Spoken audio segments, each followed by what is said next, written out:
الحمدللہ رب العالمین والصلاة والسلام علی اشرف الانبیاء و سید المرسلین اما بعد فاعوذ باللہ من الشیطان الرجیم بسم اللہ الرحمن الرحیم رب اشرح لی صدری ویسر لی امری واحلل عقدۃ من لسانی یفقہوا قولی۔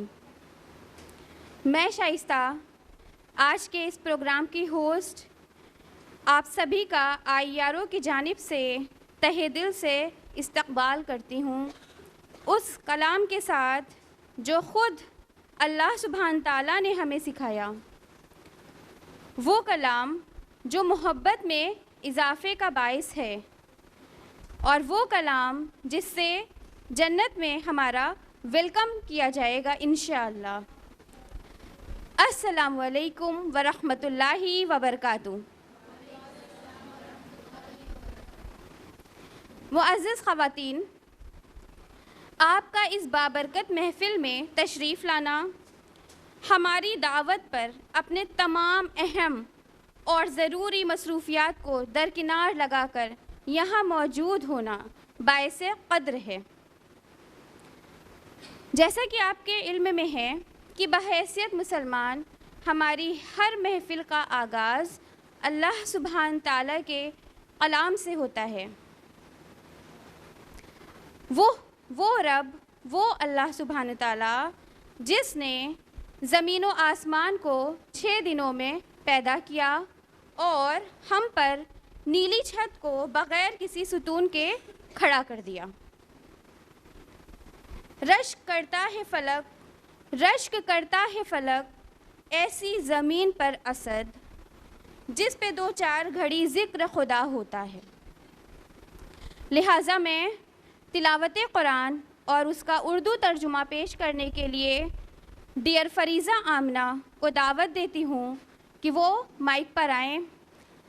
فریضہ آمنہ ہمارے اسکول یعنی تقویٰ اسلامک اسکول کی کلاس 6 کی اسٹوڈنٹ ہیں۔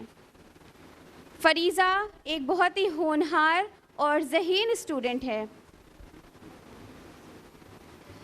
فریضہ، please come on the stage. أعوذ بالله من الشيطان الرجيم بسم الله الرحمن الرحيم وإذ أخذ ربك من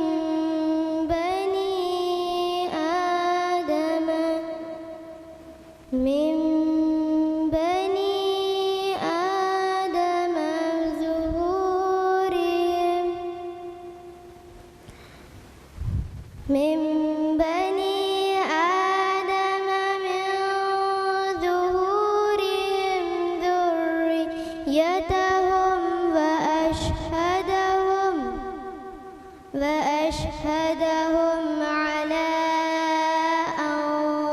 أنفسهم ألست بربكم قالوا بلى شهدنا أن تقولوا يوم القيامة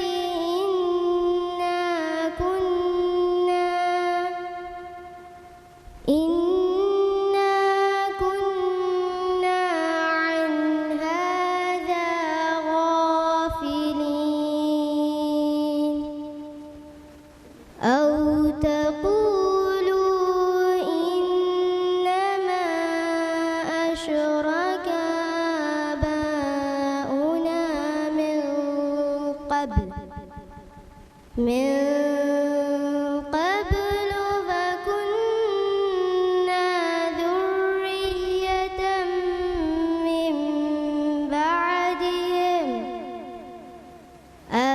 أفتهلكنا بما فعل المبطلون وكذلك نفصل الآيات ولعلهم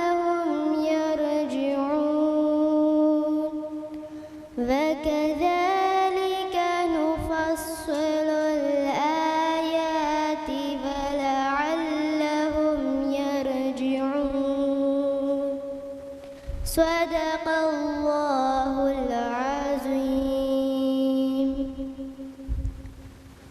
ابھی جو قرأت آپ نے سماعت فرمائی وہ تھی سورہ الاعراف، سورہ نمبر 7، آیا نمبر 172 to 174، جس کا اردو ترجمہ ہے: پناہ چاہتی ہوں میں اللہ کی شیطان مردود سے، اللہ کے نام سے جو بڑا مہربان نہایت رحم کرنے والا ہے۔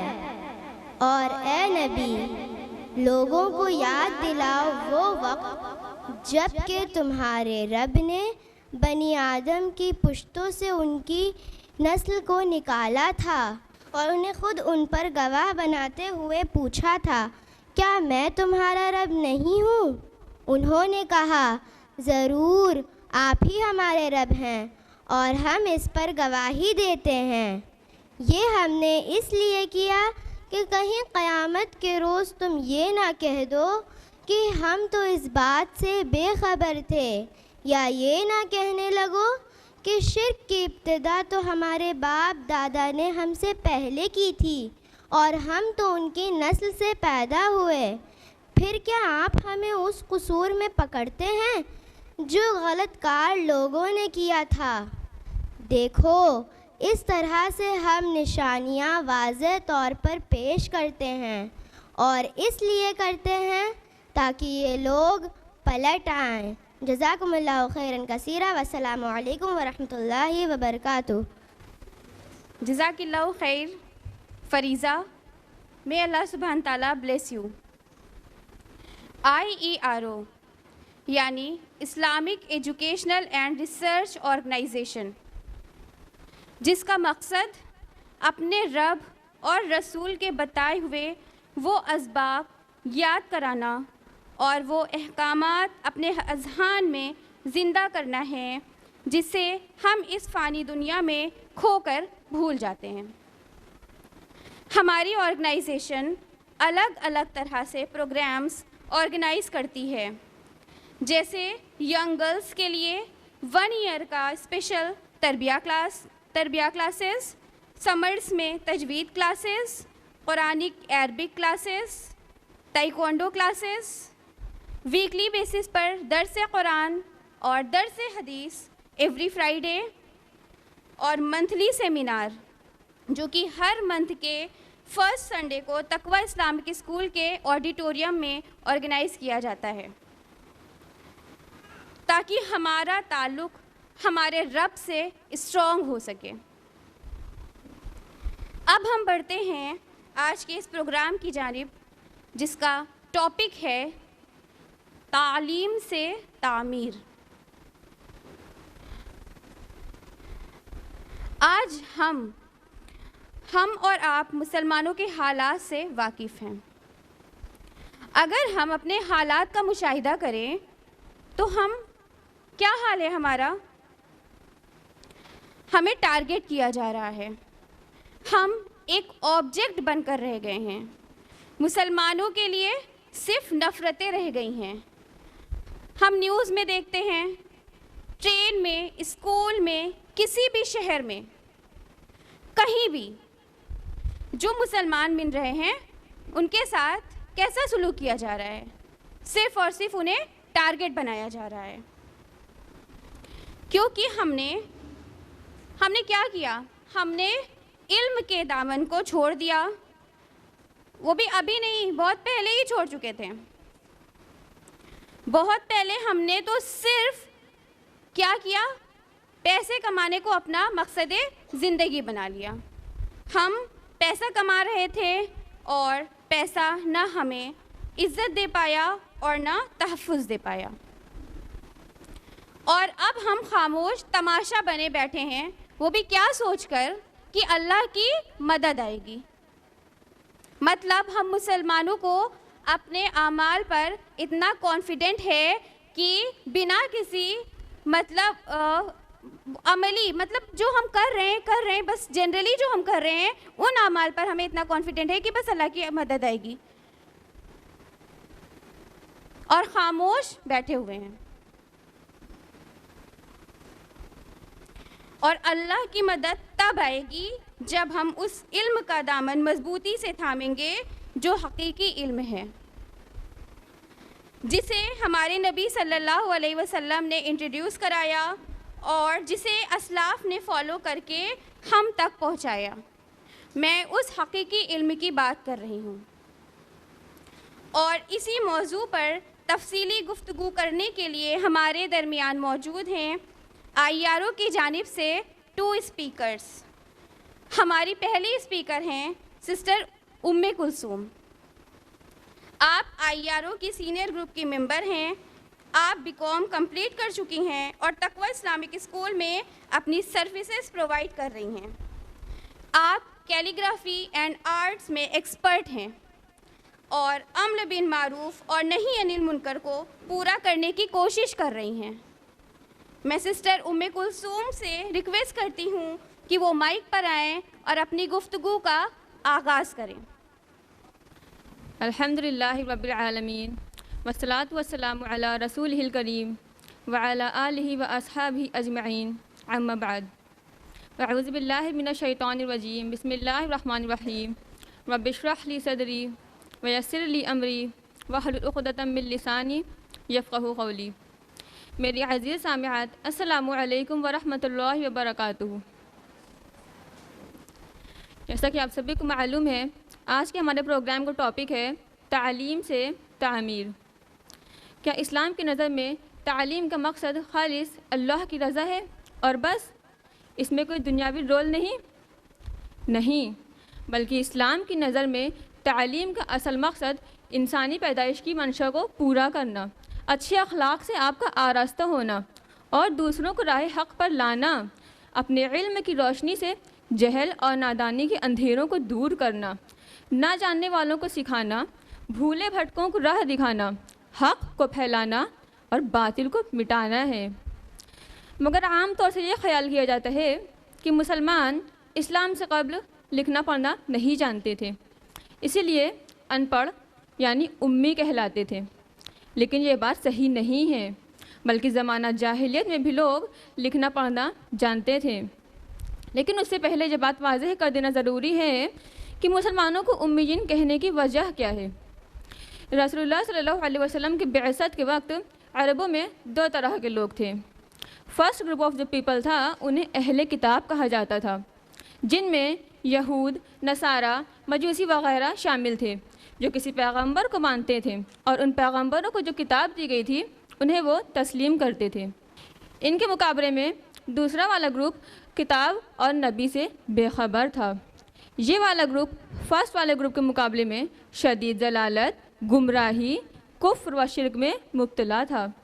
اس گروپ کو امیین صرف اس بیس پر کہا جاتا تھا کہ وہ اللہ کی کتاب اور اللہ کے پیغمبر سے بے خبر تھے۔ علامہ بلازری نے تصریح کی ہے کہ عہد نبوی میں 17 لوگ لکھنا پڑھنا جانتے تھے، جبکہ ایک اور روایت میں آتا ہے کہ 24 لوگ لکھنا پڑھنا جانتے تھے۔ بات کرتے ہیں علم کیا ہے۔ علم ایک روشنی کا نام ہے جس سے سارا جہاں جگمگا اٹھتا ہے۔ علم کے بدلے میں جہالت ایک تاریکی کا نام ہے۔ علم میں آگے بڑھنے کی فطرت ہے، جبکہ جہالت میں پستی اور بیچارگی کی خاصیت ہے۔ عالم ترقی کی طرف بڑھتا رہتا ہے اور جاہل پستی کی طرف مائل رہتا ہے۔ علم ہمیں خود مختاری، ذمہ داری اور آزادی بخشتا ہے، جبکہ جہالت ہمیں ان سب چیزوں سے محروم کر کے ایک غلام بنا دیتی ہے۔ علم ہمیں زندگی جینے کا سلیقہ سکھاتا ہے۔ آئیے اب جانتے ہیں کہ اسلام میں علم کی کیا امپورٹنس ہے۔ اسلام کی مقصد کتاب قرآن مجید میں ایسی بہت سی آیتیں ملتی ہیں جن میں علم، تعلیم اور علماء کی بزرگی اور بڑائی بیان فرمائی گئی ہے۔ مثلاً فرمایا سورہ علق سورہ نمبر 96 آیت نمبر 3 to 4، سورہ طٰہٰ سورہ نمبر 20 آیت نمبر 114، سورہ مجادلہ سورہ نمبر 58 آیت نمبر 11، سورہ نمل سورہ نمبر 27 آیت نمبر 14۔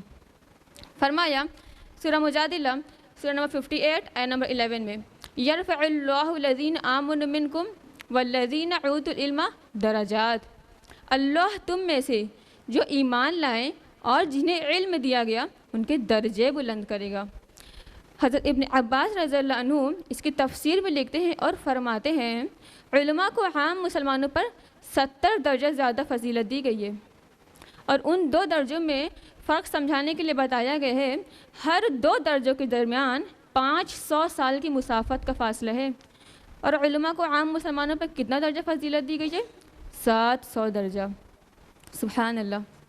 اسی طرح سے فرمایا سورہ آل عمران میں شہید اللہ لا الہ الا ہوا والملائکۃ واولو العلم قائما بالقسط، اللہ تعالیٰ، فرشتے اور اہل علم اس بات کی گواہی دیتے ہیں کہ اللہ کے سوا کوئی معبود نہیں۔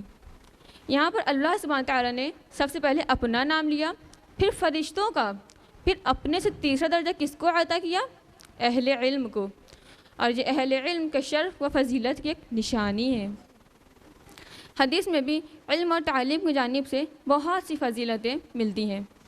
آپ صلی اللہ علیہ وسلم نے فرمایا میرے جانشینوں پر خدا کی رحمت ہو۔ تو سوال کیا گیا یا رسول اللہ آپ کے جانشین کون ہیں؟ تو ارشاد ہوا وہ لوگ جو میری سنت کو زندہ کریں گے اور اللہ کے بندوں کو اس کی تعلیم دیں گے۔ اسی طرح سے ایک اور حدیث ہے، حضرت زبیر بن ابوبکر رضی اللہ عنہ فرماتے ہیں کہ ان کے والد نے انہیں یہ نصیحت لکھ بھیجی کہ لازم ہے کہ تم علم کی طلب کرو، کیونکہ اگر تم فقیر ہوئے تو علم تمہاری دولت بنے گا، اور اگر تم مالدار ہوئے تو علم تمہارا حسن جمال بنے گا۔ ایسی بہت سی فضیلتیں علم اور تعلیم کی جانب سے ہمیں ملتی ہیں، لیکن اس کے باوجود آج ہم مسلمانوں کی بے پرواہی علم اور تعلیم کی جانب سے سخت حیران کر دینے والی ہے۔ حیرت ہے کہ تعلیم و ترقی میں ہے پیچھے، کہ حیرت ہے کہ تعلیم و ترقی میں ہے پیچھے جس قوم کا آغاز ہی اقرا سے ہوا تھا۔ ہم سب جانتے ہیں ہمارے رسول محمد صلی اللہ علیہ وسلم پر سب سے پہلی وحی کیا نازل ہوئی؟ سورہ علق آیہ 1-5، جس کا سب سے پہلا ورڈ اللہ سبحانہ تعالیٰ نے کیا فرمایا؟ اقرا، پڑھو۔ اللہ سبحانہ تعالیٰ جب اپنے نبی سے پہلی مرتبہ خطاب ہوئے تو کیا فرمایا؟ اقرا، پڑھو، علم حاصل کرو۔ دیکھیے علم دنیا میں جو کچھ بھی ہوتا ہے، دنیا میں حکمرانی ہوتی ہے، ایجادات ہوتی ہیں، روپے پیسے چلتے ہیں، بزنس، اسکلز، گھروں کی کنسٹرکشنز، ان سب کا تعلق کس سے ہے؟ ان سب کا تعلق علم سے ہے۔ اور اسی طرح سے اللہ سبحانہ تعالیٰ نے فرمایا سورہ طٰہٰ سورہ نمبر 20 آیہ نمبر 114 میں وَقُلْ رَبِّ زِدْنِی عِلْمًا، اے نبی آپ دعا کریے اے میرے رب میرے علم میں اضافہ فرما۔ اللہ سبحانہ تعالیٰ کی نظر میں سب سے محبوب ترین ہستی کون ہے؟ محمد صلی اللہ علیہ وسلم کی ذات۔ اور ہمارے لیے بھی جو سب سے زیادہ ہمیں محبوب ہوتا ہے ہم اس کے لیے ہمیشہ بیسٹ سے بیسٹ چوز کرتے ہیں نا، اور ہر محب اپنے محبوب کے لیے بہتر اور قیمتی چیز پسند کرتا ہے۔ اللہ سبحانہ تعالیٰ نے فرمایا سورہ طٰہٰ سورہ نمبر 20 آیہ نمبر 114 وَقُلْ رَبِّ زِدْنِی عِلْمًا، اے نبی آپ دعا کریے اے میرے رب میرے علم میں اضافہ فرما۔ اللہ کی نظر میں سب سے محبوب ترین ہستی کون ہے؟ محمد صلی اللہ علیہ وسلم کی ذات۔ اور ہمارے لیے بھی جو ہمیں سب سے زیادہ محبوب ہوتا ہے ہم اس کے لیے ہمیشہ بیسٹ سے بیسٹ چوز کرتے ہیں نا، اور ہر محب اپنے محبوب کے لیے بہتر اور قیمتی چیز پسند کرتا ہے۔ کیونکہ اللہ کی نظر میں علم سے قیمتی چیز کوئی اور تھی ہی نہیں۔ اللہ کی نظر میں اس دنیا کی علم سے قیمتی چیز کوئی اور ہوتی تو اللہ سبحانہ تعالیٰ اپنے نبی کو وہ دعا سکھاتے اس میں اضافے کی، لیکن اللہ سبحانہ تعالیٰ نے اپنے نبی کو علم میں اضافے کی دعا سکھائی۔ تو اللہ کی نظر میں اس دنیا کی علم سے اونچی، علم سے اعلیٰ و ارفع چیز کوئی اور تھی ہی نہیں، اسی لیے اللہ سبحانہ تعالیٰ نے اپنے نبی کو یہ دعا سکھائی ربی زدنی علما۔ علامہ ابن کثیر رحمہ اللہ علیہ اس کی تفسیر میں لکھتے ہیں اور فرماتے ہیں اگر سارے قرآن کا مطالعہ کریں تو ایک چیز جو خود نبی کو مانگنے کا حکم دیا گیا ہے وہ یہ دعا سکھائی گئی ہے ربی زدنی علما۔ اور اسی لیے ہمارے رسول محمد صلی اللہ علیہ وسلم نے ہم سب پر علم کا حاصل کرنا فرض قرار دیا ہے۔ فرض کی امپورٹنس ہم سب جانتے ہیں۔ فرض کیا ہے؟ کمپلسری، وہ کام آپ کو کرنا ہی ہے، it is compulsory, there is no option. اور ہمارے رسول صلی اللہ علیہ وسلم نے فرمایا، بہت ہی معروف حدیث ہے، طلب العلم فریضۃ علی کل مسلم، علم حاصل کرنا ہر مسلمان مرد اور عورت پر فرض ہے۔ آپ صلی اللہ علیہ وسلم نے نہ صرف مردوں کو بلکہ عورتوں پر بھی علم کا حاصل کرنا فرض قرار دیا ہے۔ رسول اللہ صلی اللہ علیہ وسلم کے ٹائم پر جب کتابت یعنی رائٹنگ کا فن بالکل نیا تھا، تو اس ماحول میں آپ صلی اللہ علیہ وسلم نے کتابت کی طرف یعنی رائٹنگ کی طرف خصوصی توجہ فرمائی۔ آپ صلی اللہ علیہ وسلم نے اپنے صحابہ کرام رضی اللہ عنہم کو لکھنے کی ترغیب دی۔ آپ صلی اللہ علیہ وسلم نے اس معاملے میں خواتین کو نظر انداز نہیں کیا، بلکہ آپ صلی اللہ علیہ وسلم نے خواتین کو بھی کتابت سیکھنے کا حکم دیا۔ اس ٹائم پر بالکل نیا فن تھا کتابت کا، اور خواتین کو کتابت سیکھنے کا حکم دے دیا گیا، اور کچھ خواتین نے لکھنا سیکھ بھی لیا، جن کے نام ہیں شفا بنت عبداللہ، ام المؤمنین حضرت حفصہ رضی اللہ عنہ، ام کلثوم بنت عقبہ، عائشہ بنت سعد اور قریمہ بنت مقداد۔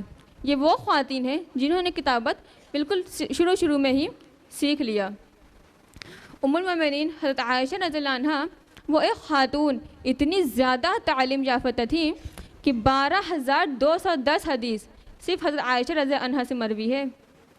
حضرت عائشہ رضی اللہ عنہ نے 88 علماء یعنی 88 علماء کو تعلیم دی ہے۔ حضرت عائشہ رضی اللہ عنہ نہ صرف مفسر قرآن، حدیث، حلال و حرام وغیرہ کا علم رکھتی تھیں، بلکہ میتھمیٹکس اور میڈیسن میں بھی ماہر تھیں۔ حضرت عائشہ رضی اللہ عنہ نے کئی مرتبہ چاروں خلفائے راشدین کی رہنمائی فرمائی ہے۔ نہ صرف دینی معاملات میں بلکہ سوشل میٹرز میں بھی حضرت عائشہ رضی اللہ عنہ نے چاروں خلفائے راشدین کی رہنمائی فرمائی ہے۔ عمر بن خطاب رضی اللہ عنہ وہ اپنے دور خلافت میں یعنی دی لیڈر حضرت عائشہ رضی اللہ عنہ سے سنت و آداب معلوم کرتے۔ حضرت عثمان رضی اللہ عنہ بھی اپنے دور خلافت میں حضرت عائشہ رضی اللہ عنہ سے سنت و آداب معلوم کرتے۔ حضرت امیر معاویہ رضی اللہ عنہ شام سے قاصد بھیج کر حضرت عائشہ رضی اللہ عنہ سے مسائل دریافت کرواتے۔ یہی نہیں، جب ممالک اسلامیہ سے لوگ مدینے کی زیارت کے لیے آتے ہیں تو پردے کے پیچھے سے حضرت عائشہ رضی اللہ عنہ سے سوال کرتے، اور حضرت عائشہ رضی اللہ عنہ پردے کے پیچھے سے لوگوں کے جوابات دیتی، اور لوگ جواب پا کر تسلی پاتے، اطمینان پاتے۔ آپ صلی اللہ علیہ وسلم نے تعلیم حاصل کرنے کے لیے مشقت اٹھانے اور دور دراز سفر کرنے کی بھی حوصلہ افزائی فرمائی ہے۔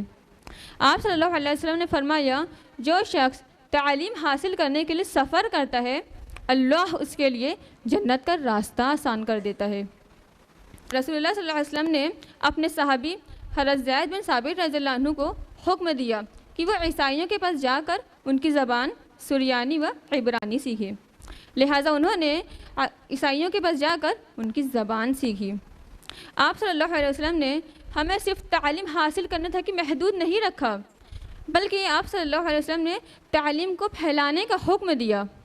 آپ صلی اللہ علیہ وسلم نے فرمایا، تبلیغ کرو، حتیٰ کہ ایک آیت کی بھی تعلیم مجھ سے حاصل کرو، اسے بھی دوسروں تک پہنچاؤ۔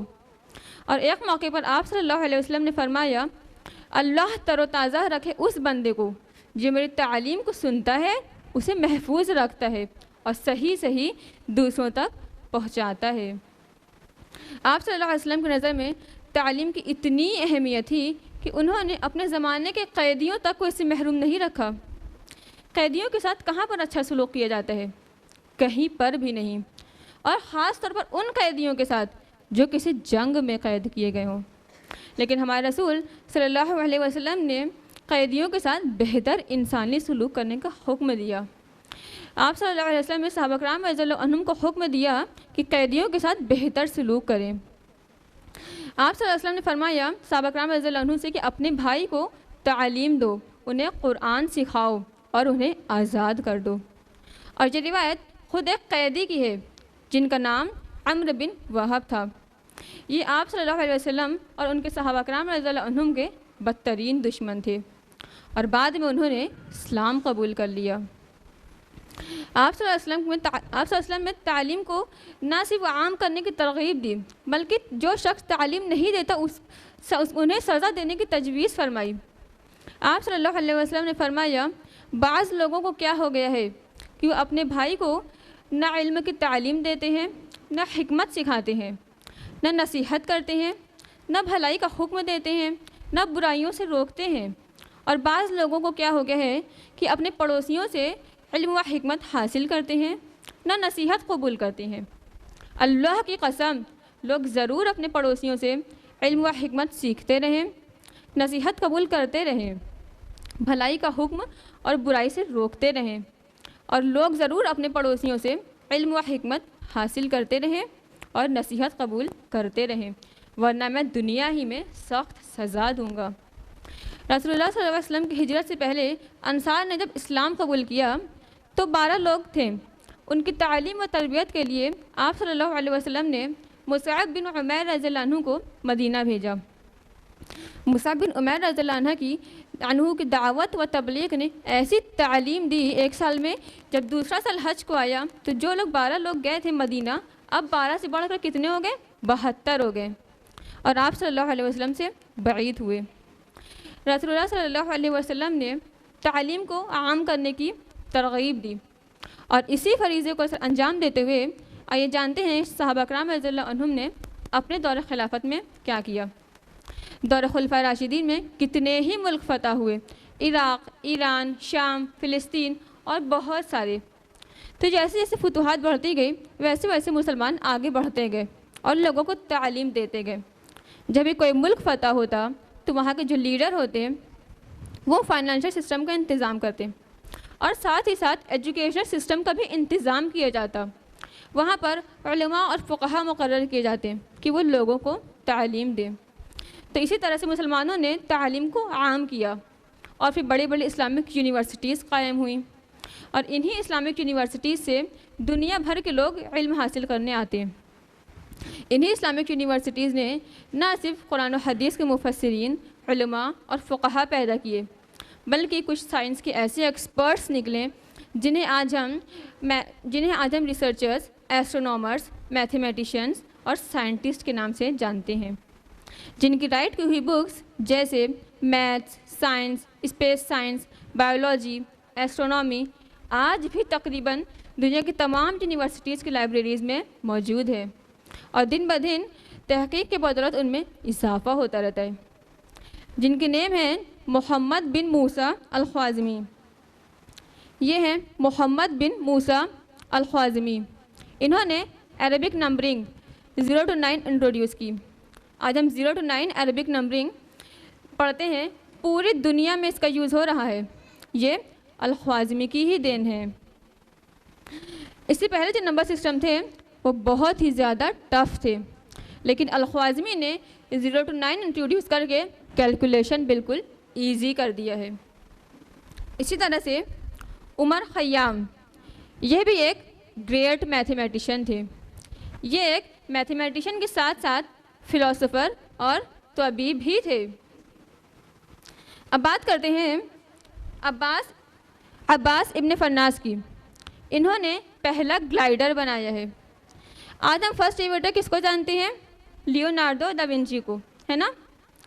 لیکن ہم آپ کو یہ بتا دیں کہ ان سے 600 سال پہلے عباس ابن فرناس پہلا گلائڈر بنا چکے تھے۔ یہی نہیں بلکہ اسپین کے ایک شہر قرطبہ کی ایک اونچی پہاڑی سے چھلانگ بھی لگا دی اور 10 منٹ تک ایک کامیاب اڑان بھری۔ اب بات کرتے ہیں کچھ ایسے ایکسپرٹس کی جن کا ریئل نیم ہی چینج کر دیا گیا ہے۔ ویسٹرنرز نے ان کا نیم چینج کر دیا ہے، جیسے فادر آف کیمسٹری۔ آج فادر آف کیمسٹری ہم کس کو جانتے ہیں؟ گیبر کو۔ لیکن ہم آپ کو یہ بتا دیں his real name was not Geber but his real name was جابر ابن حیان اینڈ ایویسینا، جنہیں آج دنیا فادر آف میڈیسن کے نام سے جانتی ہے، لیکن ان کا بھی ریئل نیم چینج کر دیا گیا ہے۔ his real name was not Avicenna, his real name was ابن سینا and he was a Muslim۔ اب بات کرتے ہیں البقاسس کی، جنہیں آج دنیا فادر آف سرجری کے نام سے جانتی ہے، لیکن ہم آپ کو یہ بتا دیں ان کا بھی ریئل نیم چینج کر دیا گیا ہے۔ his real name was ابو القاسم الزہراوی۔ انہوں نے اپنے ایک بک رائٹ کی تھی جو کہ 30 والیومز میں تھی۔ انہوں نے اپنی بک میں کچھ ٹولز کی پکچرز بنائی تھی. وہ ٹولز ہم آپ کو یہ بتا دیں آج بھی انہوں نے بنائے تھے, ابوالقاسم الزہراوی نے, ان کے انٹروڈیوس کیے ہوئے ٹولز آج بھی سرجری کے کاموں میں یوز کیے جا رہے ہیں. اور ان کی رائٹ کی ہوئی بکس کتاب التصریف 900 ایئرس تک یورپ کے میڈیکل کالج میں پڑھائی جاتی رہی ہے. 900 ایئرس تک یورپینس نے ایک مسلم کی بک سے فائدہ اٹھاتے رہے ہیں. تو کیا آپ یقین کریں گے؟ لیکن یہ سچ ہے, واقعی یہ حقائق چونکا دینے والے ہیں. آپ کو یہ جان کر اور حیرانی ہوگی کہ یہ سبھی ایکسپرٹس قرآن و حدیث کے مفسرین, علماء اور فقہا بھی تھے, اور ساتھ ساتھ نئی نئی ایجادات میں مصروف رہتے تھے. اس سے یہی بات ثابت ہوتی ہے کہ اسلام انسان کی ترقی میں رکاوٹ ڈالنا دور کی بات ہے, بلکہ اسلام تو لوگوں کو انکریج کرتا ہے کہ لوگ زیادہ سے زیادہ علم حاصل کریں اور ترقی کریں. اللہ سبحانہ تعالیٰ نے بہت سے موقعوں پر قرآن میں عقل والوں کو اس بات پر ابھارا ہے کہ وہ اللہ کی نشانیوں میں غور و فکر کریں, اور محمد صلی اللہ علیہ وسلم کے ہر آنے والا دن گزرے ہوئے دن سے بہتر ہونا چاہیے. مومن کو دن بدن علم کی دنیا میں ترقی کرنی چاہیے. اب اگر ہم بات کریں آج کے مسلمانوں کی, یعنی اگر ہم آج اپنی بات کریں تو آج ہم کہاں پر ہیں؟ آج ہم سب جانتے ہیں ہمارے دینی معاملات اور عصری تعلیم کیا ہے. آج ہم سب جانتے ہیں ہمارا کیا حال ہے. آج ہم پستی میں جا گرے ہیں. تو ہماری پستی میں جانے کی وجہ کیا ہوئی؟ اس کی سب سے بڑی وجہ یہ ہے کہ آج ہم نے علم کو 2 حصوں میں بانٹ دیا ہے. ایک ہے وہ مدرسے جہاں پر بچوں کو دینی تعلیم کے نام سے صرف قرآن پڑھنا سکھاتے ہیں, انہیں صرف ریڈ کرنا سکھاتے ہیں. اور دوسرے ہیں وہ اسکولز جہاں پر بچوں کو عصری تعلیم یعنی ماڈرن ایجوکیشن دی جاتی ہے.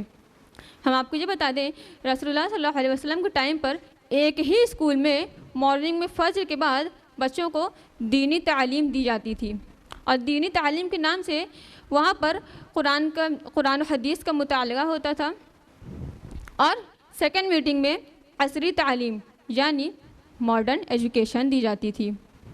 اور آج ہم نے یہ سوچ لیا ہے کہ جو لوگ دین کا علم حاصل کر رہے ہیں انہیں دنیا سے کوئی مطلب نہیں رکھنا چاہیے, وہ صرف قرآن و حدیث تک ہی محدود رہیں.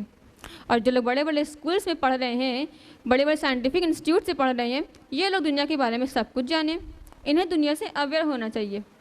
تو ہم نے یہ کتنی غلط چیز کر دی ہے. اگر اللہ سبحانہ تعالیٰ نے جو 114 سورتیں نازل فرمائی ہے قرآن میں, تو اگر اللہ کا مقصد صرف یہ ہوتا کہ لوگ دنیا کو چھوڑ دیں اور بس دین کا ہی علم حاصل کریں, تو اللہ سبحانہ تعالیٰ 114 سورتوں میں یہی فرماتا کہ لوگ نماز پڑھیں, روزہ رکھیں, زکوٰۃ دیں. لیکن اللہ سبحانہ تعالیٰ نے ایسا نہیں کیا ہے. حدیث میں ہے لا رہبانیت فی الاسلام, اسلام میں رہبانیت نہیں ہے. اللہ سبحانہ تعالیٰ نے جب آدم علیہ السلام کو دنیا میں بھیجا تو کیا فرمایا؟ ہم نے زمین پر آدم کو اپنا خلیفہ بنایا ہے. ایک بند کمرے میں عبادت کے لیے آدم علیہ السلام کو پیدا نہیں کیا. جیسے سینٹ لوگ کرتے ہیں, وہ لوگ کیا کرتے ہیں دنیا کو چھوڑ کر چرچ میں بس اللہ اللہ کرتے ہیں. تو اسلام اس سے منع کرتا ہے کہ ہمیں اس دنیا میں رہنا ہے, معاشرے میں چلنا ہے, تو ہمارے لیے سوسائٹی کا علم ہونا کتنا ضروری ہے. اور اگر ہم معاشرے کا علم حاصل نہیں کریں تو ہم معاشرے میں کیسے رہیں گے, کیسے چلیں گے؟ آپ صلی اللہ علیہ وسلم نے علم کا کوئی بائفیکیشن کیا ہی نہیں, جبکہ حدیث سے ہمیں 2 طرح کا علم ثابت ہوتا ہے. ایک ہے علم نافع جو کہ ہمارے لیے نفع بخش ہے, اور اس کے لیے ہمیں دعا سکھائی گئی ہے اللہم انی اسألک علما نافعا, اے میرے رب مجھے وہ علم عطا کر جو میرے لیے نفع بخش علم ہے. نفع بخش علم قرآن و حدیث کا تو علم ہے ہی, اس کے علاوہ ہر وہ علم, اس میں عصری تعلیم بھی آ جاتی ہے جسے ملت کو فائدہ ہو, ترقی میں مدد ملے, اور ہر وہ علم جو اللہ کے قریب کر دے, یہ سب ہمارے لیے نفع بخش علم ہے. اور غیر نفع بخش علم سے پناہ چاہیے, اس کے لیے میں دعا سکھائی گئی ہے اللہم انی اعوذ بک من علم لا ینفع, اے اللہ میں تیری پناہ چاہتی ہوں اس علم سے جو میرے لیے نفع بخش نہیں ہے. اور آج ہم نے یہ چیز سوچ لیا ہے کہ جو لوگ دنیا کا علم حاصل کر رہے ہیں, جو لوگ دین کا علم حاصل کر رہے ہیں, انہیں دنیا سے بالکل اویئر نہیں ہونا چاہیے. تو ہم نے کتنی غلط چیز کر دی ہے. ایک چیز یہاں پر غور کرنے کی ہے کہ تعلیم کے ساتھ تربیت کا ہونا بہت ضروری ہے۔ اگر تعلیم کا مقصد یہ ہے کہ انسان سازی، تو تعلیم تزکیہ و تربیت کے بغیر ناقص اور غیر مفید ہے۔ تعلیم کی کمی کو تربیت بہت خوبصورتی سے ڈھانپ لیتی ہے، لیکن تعلیم کی کمی کی شگاف کو تربیت کبھی بھی پورا نہیں کر سکتی۔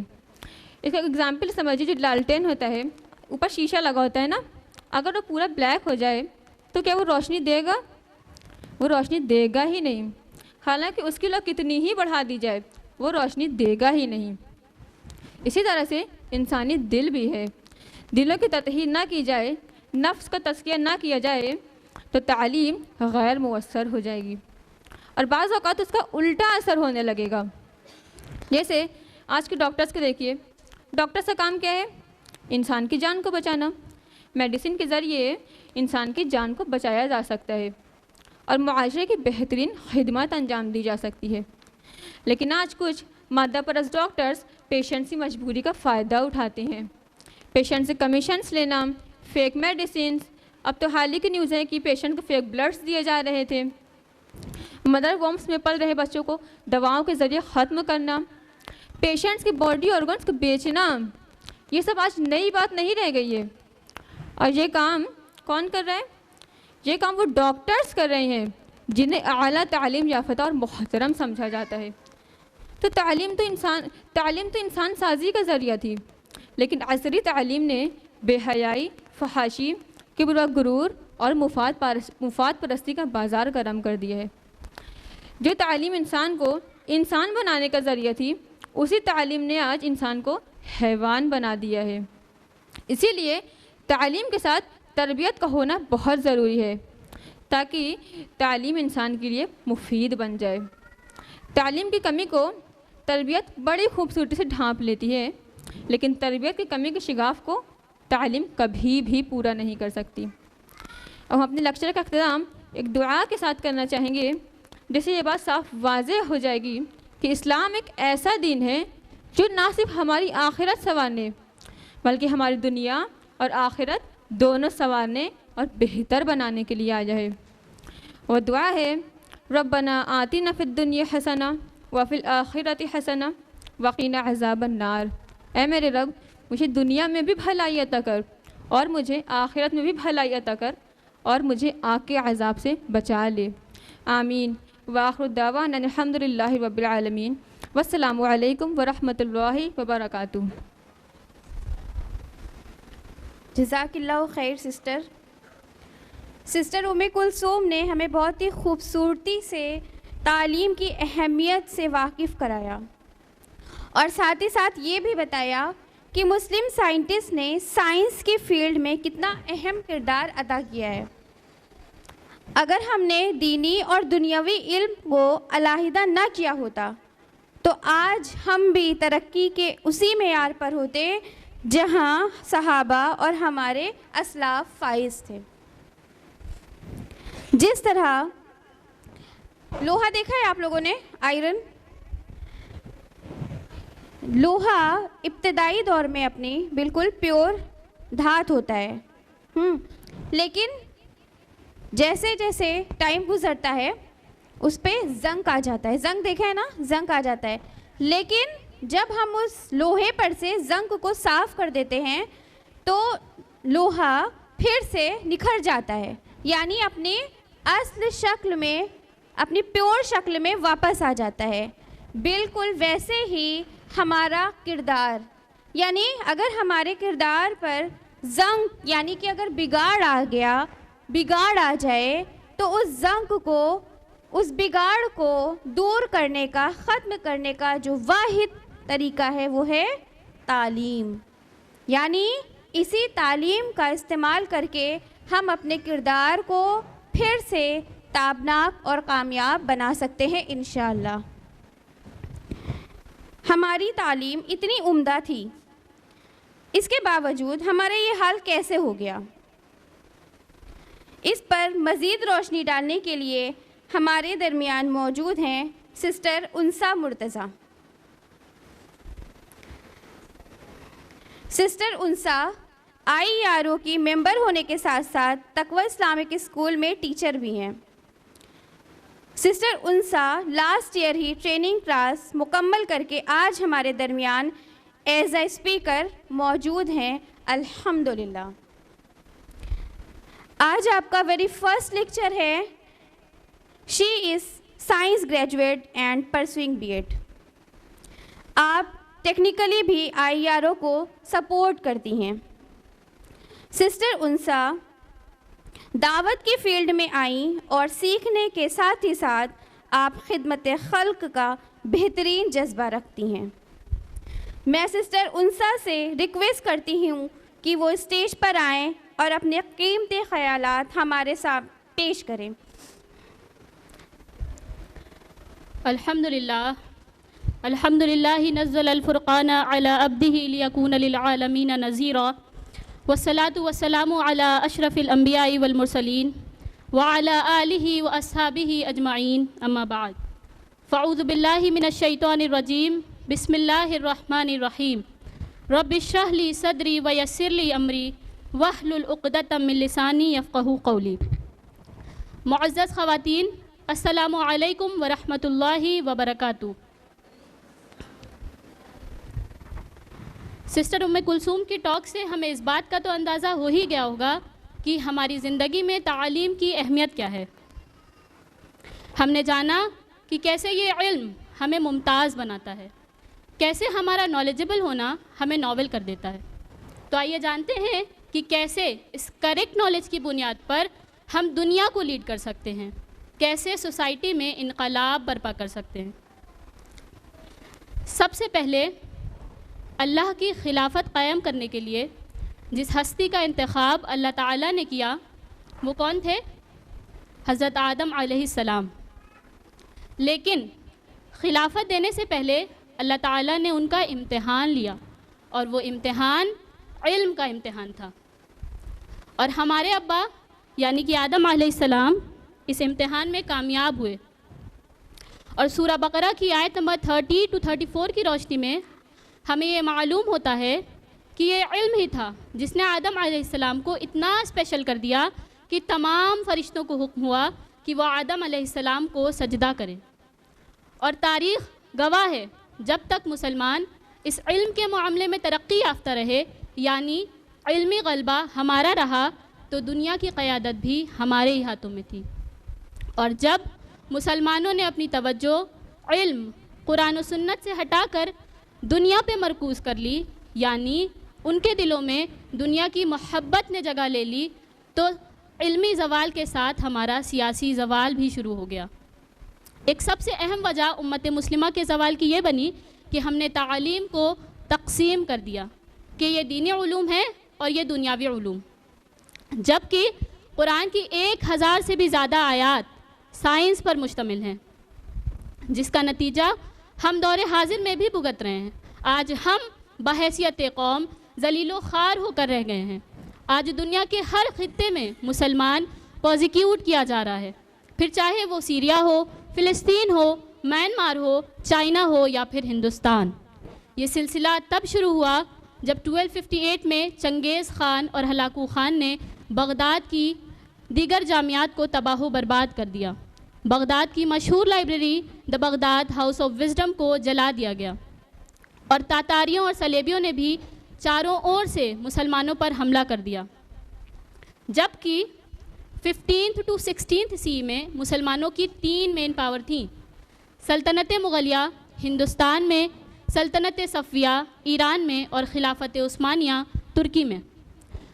مسلمانوں نے پولیٹیکلی سپیریئر ہونے کے باوجود ایجوکیشن پر کوئی بھی کام نہیں کیا، اور ان کی توجہ صرف بڑے بڑے محلات اور اونچی عمارات بنانے میں تھی۔ جس وقت مسلمز کا گولڈن پیریڈ چل رہا تھا، تب ہی یورپ اپنے ڈارک ایج میں تھا۔ 5th to 6th CE to 13th to 14th CE کی مدت کو ہم ڈارک ایج آف یورپ کے نام سے جانتے ہیں، جس میں چرچ بادشاہوں کے ساتھ مل کر عوام پر ظلم و ستم کر رہا تھا۔ اس ایج میں نالج صرف ایلیٹ لوگوں کے لیے ایکسیسیبل تھی، عوام کو سائنس تک کوئی بھی رسائی حاصل نہیں تھی، اور جو کوئی بھی سائنس کی باتیں کرتا اس کو ایسی عبرتناک سزا دی جاتی کہ لوگ آئندہ ایسا کرنے سے پہلے سوچیں۔ چرچ اور بادشاہوں کے ظلم سے پریشان ہو کر یورپ کے عوام نے چرچ کو بائیکاٹ کرنے کا فیصلہ کیا کہ اب سے ہم اپنے کسی بھی معاملات میں چرچ سے رہنمائی نہیں لیں گے، اور ایسا کہا گیا کہ یورپ اپنے ڈارک ایج سے نکل کر انلائٹمنٹ ایرا میں آ گیا، جسے ہم رینیسانس پیریڈ کے نام سے بھی جانتے ہیں، جس کے نتیجے میں لوگوں نے چرچ کی تمام پریچنگ کے ساتھ میٹا فزیکل فیکٹس یعنی God, soul, life after death, ان تمام فیکٹس کا بھی انکار کیا اور اپنی تمام کی تمام توجہ میٹر پر مرکوز کر لی۔ اور پھر ویسٹ میں کئی فلاسفیز ابھریں جیسے لبرلزم، آئیڈیلزم، نیچرلزم، جس میں گاڈ اور سول کا کوئی بھی تصور باقی نہیں تھا۔ یورپ کے اس ریولٹ کو ہوا تب ملی جب 15th سینچری میں پرنٹنگ پریس کا ایجاد ہوا، جس کے ذریعے سے اب لوگ اپنی تھاٹس لکھ کر ایکسپریس کرنے لگے اور اسے دوسروں تک پہنچانا آسان ہو گیا، اور لوگوں کو موٹیویٹ کیا گیا کہ وہ خود سے سوچیں، اور جس کے نتیجے میں لوگ سوال کرنا شروع ہو گئے۔ دھیرے دھیرے یہ ریوولٹ اٹلی سے فرانس، برٹن، پورچگل، ڈچ، ان تمام جگہوں تک پھیل گیا، اور اب ہر کوئی مذہب کو پیچھے چھوڑ کر خود کو ترقی کی طرف لے جانے میں لگ گیا، اور لوگوں کا ریلائنس ریلیجن سے ہٹ کر انٹیلیکٹ، سائنس اینڈ ٹیکنالوجی پر آ گیا۔ دیکھیے ایسا ہوا کیوں؟ کیونکہ جس بک سے چرچ لوگوں کی رہنمائی کر رہا تھا وہ گاڈز بک نہیں تھی، وہ پالز بک تھی، کیونکہ بائبل اپنے اوریجنل فارم میں موجود نہیں تھی، اس میں اڈلٹریشن کیا جا چکا تھا، اور کتاب الہی کے سوا دنیا کی کوئی بھی کتاب تمام انسانیت کی مکمل ہدایت کے لیے کافی نہیں ہے، جس کے نتیجے میں یورپینس نے چرچ کو ریجیکٹ کیا اور وہ اسپرچویلٹی کو چھوڑ کر مٹیریلزم کی طرف آ گئے، اور ان کا یہ ماننا تھا کہ وہ چرچ سے دور ہو کر ہی پروگریس کیے ہیں، اور وہ یہ جانتے تھے کہ ہم حقیقی ترقی صرف تب ہی حاصل کر سکتے ہیں جب ہم اپنی سوچ کے معیار کو اوپر لے جائیں گے، جس کے نتیجے میں یورپ میں بڑی بڑی یونیورسٹیز کا قیام کیا گیا، اور دوسری اور ہماری یونیورسٹیز زوال پذیر ہوئیں اور یورپ جدید علم کا مرکز ٹھہرا۔ اس طرح سے وہ ملت جو لوگوں کے لیے مثال تھی وہ ذلیل و خوار ہو کر رہ گئی، اور ملت اسلامیہ کا ایسا علمی زوال آیا کہ موجودہ سائنسی ایجادات میں ہمارا کوئی بھی حصہ باقی نہ رہا۔ 18th سینچری میں انڈسٹریل ریولوشن آیا، جس کے تحت British East India Company Hindustan آئی اور انگریزوں نے مسلمانوں کی حکمرانی ہندوستان میں ختم کر دی، اور جب انڈسٹریز کے قیام کے لیے لیبر فورسز کی ضرورت پڑی تو 42 ووکیشنل ٹریننگ سکولز کھولے گئے، اور ان سکولز میں اسکلڈ لیبرز یعنی مزدور تیار کیے گئے، اور پھر 1835 میں لارڈ میکالی اور general governor of British East India Company Lord William Bentinck English system education act لے کر آئے، جس کے تحت یہ ڈیسائیڈ کیا گیا کہ اب سے انگلش میڈیم آف ایجوکیشن ہوگا۔ کنٹمپریری ایجوکیشن سسٹم انہی ووکیشنل ٹریننگ سکولز کا پروڈکٹ ہے۔ مسلمانوں کا بڑا طبقہ انگریزوں سے متاثر ہوا اور ان کے لائے ہوئے اسکول سسٹمز کا جادو ہم پر چل گیا، کیونکہ انہوں نے خود کو موسٹ سویلائزڈ پورٹری کیا، اور ادھر عصری علوم کے ادارے حکومت کی سرپرستی میں پروان چڑھتے رہے اور انگلش سسٹم آف ایجوکیشن ترقی کرتا گیا۔ مسلمانوں نے نہ صرف تعلیم بلکہ ان کی تہذیب کو بھی اپنایا اور برائے نام مسلمان ہو کر رہ گئے۔ اس بات کو علامہ اقبال نے اپنے شعر میں اس طرح سے کہا ہے، وضع میں تم ہو نصارا تو تمدن میں ہنود، یہ وہ مسلمان ہیں جنہیں دیکھ کے شرمائے یہود۔ اور پھر چند ہی سالوں میں اس ایجوکیشن سسٹم کو ایسا گلیمرائز کیا گیا کہ ہم اپنے بچوں کو ان سکولز میں تعلیم دلوا کر بڑا فخر محسوس کرتے ہیں اور بڑی شان سے بتاتے ہیں کہ ہمارا بچہ فلاں کانوینٹ اسکول میں پڑھتا ہے، اور پرائمری لیول پہ ہی لاکھوں روپے ڈونیشنز دے کر ہم ان سکولز میں اپنے بچوں کا ایڈمیشن کراتے ہیں۔ فکر اور تشویش کی بات یہ ہے کہ جن پرائمری اور سیکنڈری سکولز میں ہمارے بچے تعلیم پا رہے ہیں ان نیم سے ایک سیکولر سکولز میں ایک خاص عقیدہ و مذہب کی تعلیم دی جا رہی ہے، جس سے ہمارے بچوں کا برین واش ہو رہا ہے اور وہ اسلام کے توحیدی تصورات اور اس کے بیسک بلیف سے منحرف ہوتے جا رہے ہیں۔ اور ساتھ ہی ساتھ ہمارے بچوں پر اسکولز کا ریلیجس انفلوئنس اس قدر بڑھتا جا رہا ہے کہ وہ ان کی تہذیب کو اپناتے ہوئے جانے انجانے شرک تک میں ملوث ہیں۔ مثلاً کرسمس اور نیو ایئر سیلیبریشن کے نام پر وہ ان میں شامل ہوتے ہیں اور بڑے شوق سے ان ایونٹس میں شامل ہوتے ہیں۔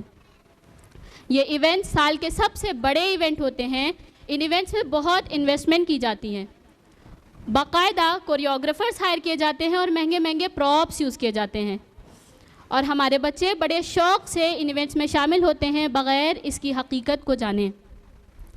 ان کی ڈیلی پریئرز میں جن الفاظ کا استعمال ہے وہ اعلانیہ شرکیاں ہیں: holy mother of God, glory to the father, the son and the holy spirit. چھوٹے بچوں کو تو معلوم ہی نہیں ہے کہ وہ کیا کہہ رہے ہیں، کون فادر اور کون سن، بس رٹے رٹائے الفاظ دہرائے جاتے ہیں۔ اور جو اس بات کی حقیقت کو جانتے ہیں، یعنی جو بچے بڑے ہو چکے ہیں، تو انہیں اس بات سے کچھ فرق ہی نہیں پڑتا ہے، کیونکہ ان کی فاؤنڈیشن ہی اتنی ویک ہے۔ اور ساتھ ہی ساتھ کورس بک میں ایسے چینجز کیے جا رہے ہیں کہ ہمارے بچے اپنی ہسٹری سے ہی واقف نہ رہیں۔ آپ کو معلوم ہوگا کہ حال ہی میں کلاس 10 کے ہسٹری سلیبس سے مغل پیریڈ ہی ہٹا دیا گیا ہے، اور اب تو ایگزامینیشن پیپرز میں بھی ایسے کویشچن کیے جاتے ہیں جس سے یہ صاف ظاہر ہوتا ہے کہ ملک کے نظام تعلیم کے ذریعے ایک خاص عقیدہ و مذہب کو پروپیگیٹ کیا جا رہا ہے، جیسے کہ نیچر کو مدر کنسیڈر کرنا اور ون گاڈ، رین گاڈ جیسے فریزز کا استعمال۔ اور کمپٹیٹیو اسپرٹ کے نام پر یہ سکھایا جاتا ہے کہ ہمیشہ خود کو پرائیورٹائز کریں، ہمیشہ خود کے بارے میں سوچیں، اور جس کے نتیجے میں اب ہمارے بچے دوسروں کو کرش کر کے آگے نکل رہے ہیں۔ یہ اسکول انڈیویجولسٹک لائف سٹائل کے لیے انکریج کرتے ہیں، یہ ہے ان کی سو کالڈ کمپٹیٹیو اسپرٹ، جبکہ اللہ تعالیٰ کی طرف سے ہم پر دو طرح کے فرائض عائد کیے گئے ہیں، ایک حقوق اللہ اور دوسرا حقوق العباد۔ اور حقوق العباد سے مراد دو طرح کی اوبلیگیشنز ہیں، ایک ہماری فیملی کے ٹورڈز اور دوسرا ہماری سوسائٹی کے ٹورڈز، اور ہم سے ان دونوں کے متعلق سوال ہوگا۔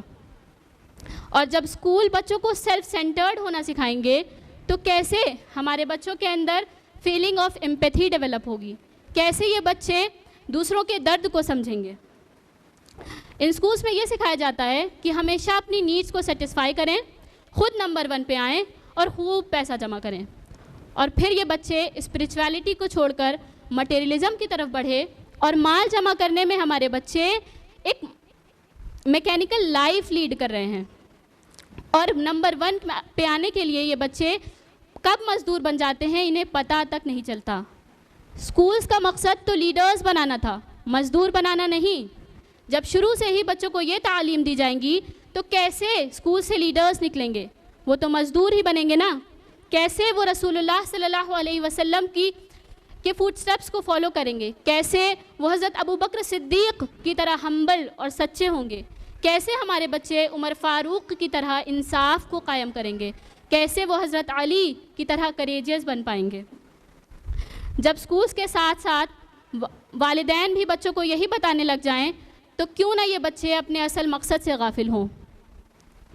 اکبر الہ آبادی نے ایک شعر کہا تھا کہ طفل سے بوائے کیوں ماں باپ کے اتوار کی، طفل سے بوائے کیوں ماں باپ کے اتوار کی، دودھ تو ڈبے کا تھا تعلیم تھی سرکار کی۔ اور جب ایجوکیشن کے اندر پیسہ بنانے کی باری آئی تو تربیت کمپرومائز ہوئی، کانفیڈنس پہ کمپرومائز کیا گیا اور لیڈرشپ کمپرومائز ہوئی، لیڈرز بنانے کی سوچ کمپرومائز ہوئی اور مینرز کمپرومائز ہوئے، اور ہم بڑی محنت سے بھاری فیس دے دے کر ایسے کمرشلائزڈ اداروں میں اپنے بچوں کو تعلیم دلواتے ہیں، اور پھر ان بچوں کا مقصد صرف اتنا ہوتا ہے کہ یا تو انہیں ایک اچھی گورنمنٹ جاب حاصل کرنی ہے یا پھر کارپوریٹ سیکٹر میں ایک 6 ڈجٹ سیلری کی 9 to 5 جاب۔ اور پھر جب انہی اسکول سے نکل کر ہماری بچیاں جب یونیورسٹیز اور کالج آتی ہیں تو کیا ہمیں خبر تک ہوتی ہے کہ بچے وہاں جا کر کیا رہے ہیں؟ کیا ان کا ایمان اتنا اسٹرینتھن ہے؟ والدین کو چاہیے کہ بچوں کو دین کے اعتبار سے ایک سالڈ فاؤنڈیشن دیں، تاکہ یہ جو مہم چلائی جا رہی ہے ہمارے بچوں کے ایمان پہ اٹیک کرنے کی، کہ ایک ٹیم تیار کی گئی ہے کہ کیسے مسلم لڑکیوں کو مرتد کیا جائے. اس سازش کو ناکام کرنے کے لیے بہت ضروری ہے ہم اپنے بچوں کی بنیاد دین پہ رکھیں. ابھی اگر ہماری یہ گولڈ ڈرنک ہو جائے تو ہم بالکل پریشان ہو جائیں گے, بالکل فکر مند کہ کہاں گئی. اور یہاں ہمارے بچوں کے ایمان کو خطرہ ہے اور ہمیں پرواہ تک نہیں ہے. ہمیں خبر ہی نہیں ہے کہ ہمارے بچوں کے ساتھ کیا کیا کیا جا رہا ہے, انہیں کس طرح مینیپولیٹ کیا جا رہا ہے. اب بھی ہم ہوش میں نہیں آ رہے ہیں, ہمیں نہیں سمجھ آ رہا ہے کہ ہمیں اپنے بچوں کو کن سکولز میں پڑھانا ہے اور کہاں نہیں. ہمیں خیال ہی نہیں ہے کہ ان سکولز میں ہمارے بچوں کو سائنس پڑھائی جا رہی ہے یا فحاشی. ہمیں فکر ہے تو بس اس بات کی کہ جن سکولز میں ہمارے بچے تعلیم پا رہے ہیں اس کا انفراسٹرکچر بیسٹ ہونا چاہیے. پھر بھلے سے اس میں کتنی برائیاں ہوں, ہمیں اس بات سے کوئی فرق نہیں پڑتا. اکبر الہ آبادی جو کہ برٹشرز کے دور میں ہائی کورٹ کے جج تھے, انہوں نے کہا تھا یوں قتل سے وہ بچوں کے بدنام نہ ہوتا, افسوس کہ فرعون کو کالج کی نہ سوجی. اور یہ تمام کی تمام کانسپریسیز محض اس لیے کی جا رہی ہیں کہ مسلم بچوں کا رابطہ ان کے ماضی سے ٹوٹ جائے اور وہ اپنے آباء و اجداد کی میراث سے دور رہیں اور علم حاصل کرنے کے لیے انہیں یورپ کا محتاج ہونا پڑے. جانتے بوجھتے نابالغ بچوں کو ایسے اداروں میں ڈالنا جہاں ان کا ایمان و اخلاق پامال ہو رہا ہو, اس سے بڑا جرم کوئی نہیں ہے. ہمارے لیے اسلامک سکولز کا اسٹیبلشمنٹ ضروری ہو گیا ہے تاکہ ملت کو ہونے والے نقصانات سے بچایا جا سکے. ہمیں اپنے ادارے قائم کرنے ہوں گے تاکہ ہم اپنے ایمان کی حفاظت کر سکیں. We are not against any system, but we are here for bigger purpose, not just for a 9 to 5 job. Fundamental purpose of our lives is to serve as Allah's slave and to serve humanity for the sake of Allah subhanahu wa ta'ala. ابھی قرأت میں جن آیات کو آپ نے سنا اس میں اللہ تعالیٰ ہمارے خالق نے ہمیں بتا دیا ہے کہ ہماری ایگزسٹنس کا پرپس کیا ہے. کیا فرمایا تھا اللہ تعالیٰ نے سورہ اعراف سورہ نمبر 7 آیت نمبر 172 میں, الستُ بربکم, کیا میں تمہارا رب نہیں؟ تو ہم سب نے کیا کہا تھا؟ قالوا بلا شہدنا, کہ ہم گواہی دیتے ہیں نا, ہم نے گواہی دی تھی اس بات کی. یہ ٹیسٹ ہے ہمارا کہ ہمیں سب بھلا دیا گیا ہے. پھر بھی ہمارے رب کا ہم پر احسان دیکھیے کہ پے در پے بار بار اللہ تعالیٰ قرآن میں ہمیں اپنی نشانیاں بتا رہے ہیں, جبکہ یہ ہم تھے جس نے اپنے رب سے یہ وعدہ کیا تھا کہ اللہ تعالیٰ ہم اپنی انٹلیکٹ کے تھرو آپ کی نشانیوں سے آپ کو پہچان لیں گے. اور ہم نے کیا کیا؟ ہم اپنے اصل مقصد کو بھول گئے, اس سے غافل ہو گئے اور اپنے بنائے ہوئے چھوٹے چھوٹے پرپسز کو فالو کرنے لگے. اگر ہم اپنے بچوں کو گول سیٹ کرنے کے لیے کہتے بھی ہیں تو بس یہ ایکسپیکٹ کرتے ہیں کہ یا تو وہ ڈاکٹر ہو, انجینئر ہو, انٹرپرینور ہو یا بیوروکریٹ ہو. لائف میں کچھ کرنے سے مراد یہ ہوتی ہے کہ ہمارا بچہ فائنینشلی اسٹیبل ہو, اور اس اسٹیبلٹی کے پیچھے بھاگتے ہوئے اگر اس کا دین و ایمان کمپرومائز ہو بھی رہا ہو تو ہوتا رہے. ہمیں اس بات کی پرواہ نہیں ہے. ہم اپنے بچوں کو اس دنیا میں اتنا کامیاب دیکھنا چاہتے ہیں کہ پھر اس کے بدلے میں اس کی ابدی زندگی ہی کیوں نہ خسارے میں ہو, ہمیں اس بات کی کوئی پرواہ نہیں ہے. اور اگر دوسری طرف کچھ بچے اللہ کے فضل سے اپنا پرپس آف لائف, اپنی ایگزسٹنس کا پرپس پہچان لیں تو والدین ان بچوں کو اتنا ڈسکریج کرتے ہیں, ان کی چوائسز کو اتنا کرٹیسائز کرتے ہیں کہ وہ بچے ڈی موٹیویٹ ہو کر ہوپ لیس ہو جاتے ہیں. فرمایا اللہ تعالیٰ نے سورہ تحریم سورہ نمبر 66 آیت نمبر 6, یا ایھا الذین آمنوا قوا انفسکم واہلیکم نارا وقودھا الناس والحجارہ, اے ایمان والو بچاؤ اپنے آپ کو اور اپنے اہل و عیال کو اس آگ سے جس کا ایندھن انسان اور پتھر ہیں. ہم تو ایمان والے ہیں نا, تو کیوں اللہ تعالیٰ ہم سے اس آگ سے بچنے کے لیے کہہ رہے ہیں؟ کیونکہ اس آگ سے بچنے کے لیے ہمیں ڈیلی ایفرٹس کرنے ہیں. اس آگ سے صرف ہم لا الہ الا اللہ کہہ کر نہیں بچ پائیں گے. زبان نے کہہ بھی دیا لا الہ الا اللہ تو کیا حاصل, دل و نگاہ مسلمان نہیں تو کچھ بھی نہیں. اللہ کے رسول صلی اللہ علیہ وسلم کی حدیث ہے کہ ایک باپ اپنے بچے کو اس سے بہتر کوئی عطیہ نہیں دے سکتا کہ وہ اپنے بچے کو اچھی تعلیم دے. اور اچھی تعلیم سے مراد صرف دنیا کی کامیابی ہی نہیں ہے, بلکہ ایسی تعلیم جس سے ہمارے بچے کا ظاہر اور باطن دونوں نکھر جائے, جس سے اس کی دنیا اور آخرت دونوں سنور جائے, جس کے لیے یہ بہت ضروری ہے کہ ہم ایسے ادارے قائم کریں جہاں عصری علوم اور دینی علوم کو اس طرح سے اٹیچ کر دیا جائے جیسے جسم کا تعلق روح سے ہے. عصری علوم جسم کی مانند ہے اور دینی علوم اس کی روح ہے، اور روح کے بغیر جسم کی کوئی ویلیو نہیں ہوتی. ماضی میں مسلمانوں نے ان دونوں علوم کی اہمیت کو سمجھا تھا، تبھی عباس ابن فرناز، جابر ابن حیان جیسے مسلم اسکالرز کا سائنس اینڈ ٹیکنالوجی میں کنٹریبیوشن صاف طور پر واضح ہے. اور ادھر دوسری اور ہدایت نہ ہو، ہدایت ربانی کے بغیر حاصل کیے گئے علم کے جتنے فوائد ہیں اس سے کہیں زیادہ نقصانات ہیں. فرمایا سورہ الانبیاء سورہ نمبر 21 آیت نمبر 33، وَهُوَ الَّذِي خَلَقَ اللَّيْلَ وَالنَّهَارَ وَالشَّمْسَ وَالْقَمَرَ كُلٌّ فِي فَلَكٍ يَسْبَحُونَ، اور وہی ہے جس نے رات اور دن بنایا اور سورج اور چاند کو پیدا کیا اور یہ سب اپنی آربٹس میں تیر رہے ہیں. جب ہدایت نہ ہو تو یہی سورج اور چاند کی عبادت شروع ہو جاتی ہے. اور اللہ تعالیٰ کیا کہتے ہیں؟ اسلام میں کیا بتایا گیا ہے کہ یہ سب بھی اللہ تعالیٰ کی مخلوق ہیں، اللہ تعالیٰ نے انہیں اپنے کام کے لیے رکھا ہے اور یہ سب اپنے دائرے میں، اپنی آربٹس میں اپنے کام کو انجام دے رہے ہیں. قرآن کا علم بہترین علم ہے، لیکن قرآن کے علم سے اگر ہمیں قرآن کے علم کو حاصل کرنا ہے تو اس کے لیے ماڈرن ایجوکیشن بہت ضروری ہے. ماڈرن علوم غیر دینی علوم نہیں ہیں. فزکس، ایسٹرونومی، بایولوجی، اوشنوگرافی، جغرافی، ان تمام برانچز آف سائنس پہ بیسڈ آیات ہمیں قرآن میں ملتی ہیں. فرمایا سورہ نبا سورہ نمبر 78 آیت نمبر 6 to 7، الم نجعل الارض مہادا والجبال اوتادا، کیا ہم نے زمین کو بچھونا نہیں بنایا اور پہاڑوں کو میخوں کی طرح نہیں گاڑ دیا. جیو فزسسٹ فرینک پریس اپنی بک میں لکھتے ہیں کہ ارتھ پہ ماؤنٹینز کو پیگز کی طرح گاڑ دیا گیا ہے. ماؤنٹ ایوریسٹ کی ابو سی لیول ہائٹ 9 کلومیٹرز ہے، جبکہ یہ زمین کے نیچے 125 کلومیٹرز ڈیپ روٹڈ ہے. تو یہ انکشافات تو بہت بعد میں ہوئے ہیں. اللہ تعالیٰ نے قرآن میں ان حقائق کو 1400 سال پہلے ہی لکھ چھوڑا ہے. فرمایا سورہ الحدید سورہ نمبر 57 آیت نمبر 25، وَأَنزَلْنَا الْحَدِيدَ فِيهِ بَأْسٌ شَدِيدٌ وَمَنَافِعُ لِلنَّاسِ، اور ہم نے لوہے کو اتارا جس میں سخت قوت ہے اور لوگوں کے لیے فوائد ہیں. ایمی والریت بتاتے ہیں کہ آئرن اس ارتھ پہ نیچرلی نہیں پایا جاتا. Billions of years ago meteorites اس ارتھ سے ٹکرائی تھیں اور انہی میٹیورائٹس میں آئرن پریزنٹ تھا، اور جس کے نتیجے میں آئرن از اویلیبل ٹو اس. اور اگر فوائد کی بات کریں تو ہم سب واقف ہیں کہ آئرن سے کتنے طرح کے ویپنز بنتے ہیں، ہے نا. تو یہ تو چند آیات ہے جو ہم نے آپ کے سامنے پیش کی، ورنہ قرآن میں سائنس پہ بیسڈ آیات بھری پڑی ہیں. اور اگر ہمیں ان آیات سے علم حاصل کرنا ہے تو یہ ماڈرن ایجوکیشن کے بغیر پاسبل نہیں ہے.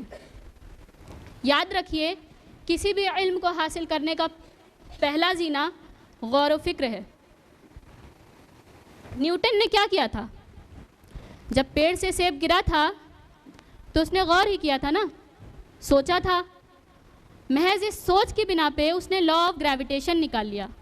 اور اللہ تعالیٰ بار بار ہمیں قرآن میں کہہ رہے ہیں افلا تعقلون افلا یتدبرون افلا تتفکرون، کیا تم عقل نہیں کرتے، کیا تم غور نہیں کرتے، کیا تم تدبر نہیں کرتے. لیکن ہم نے کیا کیا؟ ہم نے تتفکرون سے بس یہ سمجھا کہ تتفکرون میں 8 حروف ہیں تو ہم نے انہیں پڑھا تو ہمیں 80 نیکیاں مل گئی. ہم اسے ثواب حاصل کرنے کے لیے پڑھ لیں گے، برکات کے لیے بھی پڑھ لیں گے، بس اللہ تعالیٰ کی آیات پہ غور نہیں کریں گے. ہمیں ایسی نسلیں پروان چڑھانی ہیں جو یہ دونوں کام کو اکٹھے کریں، ان کی ریسرچز قرآن کی روشنی میں ہوں، وہ قرآن کی لینس سے تمام علوم کو دیکھیں، اور اسی کے ذریعے سے ہم انٹلیکچوئل وار جیت سکتے ہیں. کسی بھی سسٹم کے اسٹیبلشمنٹ کے 2 پلرز ہوتے ہیں، پہلا انٹلیکچوئل اور دوسرا پولیٹیکل. اور پولیٹیکلی سپیریئر ہونے سے پہلے ہمیں خود کو انٹلیکچولی سپیریئر بنانا ہے. اور اگر ہم نے یہ کام کر لیا تو پولیٹیکل ڈومیننس خود بخود ہماری ہوگی. اور جس قوم کا کنسرن پولیٹیکل سپیریورٹی ہوتا ہے نا، اکانومک ڈومیننس خود بخود اس کے ساتھ آتی ہے. ہم بھاگتے ہوتے ہیں نا اکانومی کے پیچھے، پیسے کے پیچھے، ہم بچوں کو صرف پیسہ کمانے کے لیے انکریج کرتے ہیں. تو یاد رکھیے، جس قوم کا بھی کنسرن پولیٹیکل سپیریورٹی ہوگا، اکانومک ڈومیننس خود بخود اس قوم کے ساتھ ہوگی. ہمیں ان علوم کے تابع نہیں ہو جانا ہے، ہمیں اس علوم کے ذریعے لوگوں کو اسلام کے تابع کرنا ہے. ان علوم کے ذریعے ہمیں لوگوں کے ذہن فتح کرنے ہیں. ہمیں ان بچوں کی، اگر قرآن کی آیات ہمیں فزکس، کیمسٹری، بائیولوجی کی دعوت دے رہی ہیں تو یہ ہمارے رب کا حکم ہے کہ ہم ان آیات پر تدبر کریں. ہمیں اپنے بچوں کی تعلیم قرآن، احادیث اور ہسٹری کی روشنی میں کرنی ہے. اللہ تعالیٰ کیوں کہتے ہیں کہ کیا تم نے ان کے حال پہ غور کیا؟ کیوں اللہ تعالیٰ نے قوموں کے حال پہ غور کرنے کی نصیحت کی ہے؟ قرآن میں اتنے واقعات کیوں رکھے ہیں اللہ تعالیٰ نے؟ کیا ہم نے کبھی سوچا اس بارے میں؟ کیونکہ ان واقعات میں، اللہ کی کتاب میں، اللہ تعالیٰ نے ان واقعات میں ایسی ایسی چیزیں رکھ چھوڑی ہیں کہ جس سے ہمارے قیامت تک کے مسائل حل ہو سکتے ہیں. ہمیں قرآن کو ایز اے ٹول یوز کر کے اس میں چھپے ہوئے خزانے نکالنے ہیں. ہمیں قرآن، ماڈرن علوم کو ایز اے ٹول یوز کر کے قرآن کو ڈی کوڈ کرنا ہے اور اس سے چھپے ہوئے خزانے نکالنے ہیں. یاد رکھیے، جو قوم خود کو ماڈرن علوم سے الگ کرتی ہے وہ قوم بہت پیچھے رہ جاتی ہے. ماڈرن علوم جتنا ترقی کرتا ہے، انسان بھی اتنا ہی ترقی کرتا جاتا ہے. اللہ تعالیٰ نے انسان کی ترقی کا راز ماڈرن علوم میں رکھا ہے، اور یہ تبھی پاسبل ہے جب ہم اپنے بچوں کی تعلیم اسلامک ہسٹری کی روشنی میں کرائیں گے، اور ہم اپنے بچوں کو موٹیویٹ کریں گے کہ وہ رسول اللہ صلی اللہ علیہ وسلم کو آئیڈیلائز کریں. اور اس ماڈرن علوم کی بنیاد اسلام کی بنیادوں پر ہونی چاہیے، نہ کہ ویسٹرن آئیڈیالوجیز پہ بیسڈ. اس کے لیے یہ بہت ضروری ہے کہ ہم رسول اللہ صلی اللہ علیہ وسلم کی حیات طیبہ کو، ان کے کیریکٹر کو ایک ہیرو سے بڑھ کر اپنے بچوں کے سامنے پیش کریں. کیونکہ یہ بچے جن ایکٹرز، کرکٹرز اور سنگرز کے پیچھے دیوانے ہیں نا، کہ وہ کیا کھاتے ہیں، کیا پیتے ہیں، ان کا فیوریٹ فوڈ آئٹم کیا ہے، وہ کون سے برانڈز پہنتے ہیں، ان کی لائف سے جڑی ہر ڈیٹیل کو جاننے کے لیے کیوریس ہوتے ہیں. اور یہ ہیرو ورشپنگ اس قدر بڑھ جاتی ہے کہ ہمارے بچے ان کی فلاسفیز، ان کا ورڈ ویو تک کاپی کرنے لگ جاتے ہیں. اس کے لیے یہ بہت ضروری ہے کہ ہم اپنے بچوں کو رسول اللہ صلی اللہ علیہ وسلم کی لائف سے متعارف کروائیں. Our children must know each and every detail of our Prophet صلی اللہ علیہ وسلم. کیونکہ بچے جن فلاسفیز سے امپریس ہوتے ہیں نا، وہ تمام فلاسفیز زندگی کے ایک ہی پہلو کا احاطہ کرتی ہیں. اگر کیپٹلسٹ ہے تو پیسوں کی بات کرے گا، کمیونسٹ ہے تو مزدوروں کی بات کرے گا، نیچرلسٹ ہے تو نیچر کی بات کرے گا. جبکہ نبی کریم صلی اللہ علیہ وسلم کی تعلیم زندگی کے ہر پہلو کا احاطہ کرتی ہے، ہمیں گائیڈ کرتی ہے کہ ہمارا کوڈ آف کنڈکٹ کیسا ہونا چاہیے، ہمارا مائنڈ سیٹ کیسا ہونا چاہیے، ایک لیڈر کی فکر کیا ہونی چاہیے، اس کے اندر ایثار و قربانی کا جذبہ ہونا چاہیے. اور اسی کے ذریعے سے ہمارے بچوں کے اندر قوم و ملت کا درد پیدا ہو سکے گا، اور وہ اس پرفتن دور کے تمام غلط رجحانات سے متاثر ہوئے بغیر اسلام کے لیے ہر قسم کی قربانی دینے کو تیار ہوں گے، اور وہ کھڑے ہو جائیں گے. ہماری آنے والی نسلیں کھڑی ہوں گی اللہ کا پیغام، دین کی دعوت اور پیغام محمدی لے کر. کیونکہ ہمارا مقصد ہی یہی ہے، ہم مسلمان ہیں، ہمارے رب نے ہمیں چن لیا ہے، وَاجْتَبَاكُمْ. اور یہ تبھی پاسبل ہے جب ہم دین کی دعوت کو لوگوں تک سائنٹیفکلی اور ریشنلی پہنچائیں، اور اسی کے ذریعے سے ہم اپنی کھوئی ہوئی شناخت واپس پا سکتے ہیں. اور یہی وہ واحد راستہ ہے جس سے یہ آنے والی نسلیں ریولیوشن لا سکتی ہیں. اور یہ جاننا بہت ضروری ہے کہ کیسے ہم اور آپ اس ریولیوشن میں اپنا حصہ ڈال سکتے ہیں، کیونکہ ہم بھی ایک مقصد کے تحت اس دنیا میں آئے ہیں. ہم سے بھی قبر اور آخرت میں وہی سوال ہونے ہیں جو مرد حضرات سے ہوں گے. لیکن عورتوں کے ساتھ مسئلہ یہ ہوتا ہے کہ وہ اپنے گھر کو ہی دنیا سمجھتی ہیں. گھر کے باہر کیا ہو رہا ہے، دنیا میں کیا چل رہا ہے، ہمیں اس بات کی خبر تک نہیں ہوتی. سماج کن مسائل سے دوچار ہے، بچوں کو کیا مسائل پیش آ رہے ہیں، ہمیں نہیں پتہ ہوتا. اس لیے بہت ضروری ہے کہ ہم خود کو اویئر رکھیں. موجودہ دور میں ہمیں معلوم ہونا چاہیے کہ موجودہ دور میں کیا کیا برائیاں ہیں، اور اپنے ساتھ ساتھ لوگوں کو بھی اویئر کرنا ہے. اگر ہمیں معلوم ہی نہیں ہوگا کہ ہمارے بچوں کی کیا پرابلمس ہیں تو ہم انہیں سولو کیسے کریں گے؟ اگر ہمیں معلوم ہی نہیں ہوگا کہ اسلام کے خلاف کیسی کیسی سازشیں کی جا رہی ہیں تو ہم کیسے اپنی نسلوں کو اس کے لیے تیار کریں گے؟ تو بہت ضروری ہے کہ ہم خود کو اویئر رکھیں، اپنی فیملیز کو، اپنے ریلیٹیوز کو، اپنے نیبرز کو، اپنے فرینڈز کو، ان سبھی کو موجودہ دور سے اویئر رکھیں اور اپنے مقام کو پہچانیں۔ آپ کا بچہ پہلے 12 سے 15 سال ہائیلی آپ پر ڈیپینڈنٹ ہوتا ہے۔ آپ کی گود میں آنے والی نسلیں پروان چڑھ رہی ہیں۔ بچے کا وقت جتنا آپ کے ساتھ گزرتا ہے شاید اتنا ان کے فادرز کے ساتھ نہیں گزرتا۔ اگر اس ایج میں آپ نے اپنے بچے کی کریج بلڈنگ کر دی، اس کی کیریکٹر بلڈنگ پہ فوکس کر لیا اور اسے اللہ کے نبی صلی اللہ علیہ وسلم کی نہج پہ بالغ کر دیا تو جنت آپ کے قدموں کے نیچے ہے۔ خدارہ اپنی گوسپس، اپنے ٹی وی سیریلز اور پاکستانی ڈراماز سے باہر آئیں۔ آپ کا بچہ آپ کی کاپی بننے والا ہے۔ اس ایج میں بچے کا کردار بننا ہے، اور کردار پڑھایا نہیں، کردار سکھایا جاتا ہے بائی ڈوئنگ ایکشنز۔ آپ سوچیں کیسے ایک بچہ اردو صرف سن کر، اسے آبزرو کر کے بالکل کریکٹ گرامر کے ساتھ بول لے رہا ہے، کیونکہ وہ آپ کو کاپی کرتا ہے۔ اگر آپ چاہتے ہیں کہ آپ کا بچہ لوگوں سے شفقت کے ساتھ پیش آئے تو آپ اپنے بچوں کے ساتھ محبت سے پیش آئیں۔ اگر آپ چاہتے ہیں کہ آپ کا بچہ فون نہ دیکھے تو آپ خود ان کے سامنے موبائل نہ استعمال کریں، اور اگر آپ چاہتے ہیں کہ آپ کا بچہ ایک باعمل مسلمان بنے، جھوٹ نہ بولے، غیبت نہ کرے، تو آپ خود پریکٹسنگ بن جائیں اور اس کے سامنے ایک ایگزامپل سیٹ کریں۔ ہم اپنے بچوں کے اندر جو بھی چیزیں دیکھنا چاہتے ہیں، ہم ان چیزوں کو پہلے خود کے اندر لے آئیں، اور اس کے ساتھ ہی ساتھ اپنے بچوں کو اپنا وقت دیں، انہیں اپنی محبت کا احساس دلائیں، صرف ان کا ATM نہیں بنیں۔ اور یہ حقیقت ہے کہ ہمارے بچوں کی تربیت کے ٹورڈز جتنا اہم رول ہے، اسکولز کا کنٹریبیوشن ہی اتنا ہی زیادہ ہے۔ اس لیے ہمیں چاہیے کہ ہم ایسے انسٹیٹیوشنز کو سپورٹ کریں جو اس مقصد کے لیے کام کر رہے ہیں، ان کے اپلفمنٹ کے بارے میں سوچیں تاکہ ہمارا بچہ آل راؤنڈ فلرش کر سکے۔ اگر آپ کے علم میں ایسے ادارے ہیں جہاں عصری علوم اور دینی علوم قرآن و سنت کی روشنی میں فراہم کیے جا رہے ہوں بنا کسی فرقے کو پروموٹ کیے ہوئے، تو اسے سپورٹ کریں، فائنینشلی سپورٹ کریں ایسے اداروں کو۔ اور اگر آپ کے آس پاس ایسے ادارے نہیں ہیں تو خود آگے آئیں، اس کی اہمیت کو سمجھیں اور ایسے ادارے قائم کریں، ملت کے درد کو سمجھیں اور ایسے اداروں کی گروتھ کے لیے تعاون کریں۔ اگر آپ کی فیملی اور آپ کے ریلیٹیوز میں ایسے لوگ ہیں جو بحیثیت ہیں تو انہیں بھی انکریج کریں اور اس بات کی اہمیت کو بتائیں، اور اپنے ادارے قائم کرنا کتنا ضروری ہے اور سپورٹ کرنا، تاکہ ہم اپنے ادارے قائم کریں اور ہمیں علم کے لیے دوسروں کی محتاجی نہ ہو۔ اور یہ حقیقت ہے کہ قوموں کے عروج اور ترقی میں اسکولز بڑی ہی اہمیت رکھتے ہیں، کیونکہ قومیں افراد سے بنتی ہیں اور افراد کی ان کی بچپن سے ہی ذہنی اور روحانی تعلیم و تربیت اسکولز ہی کے ذریعے انجام پاتی ہیں۔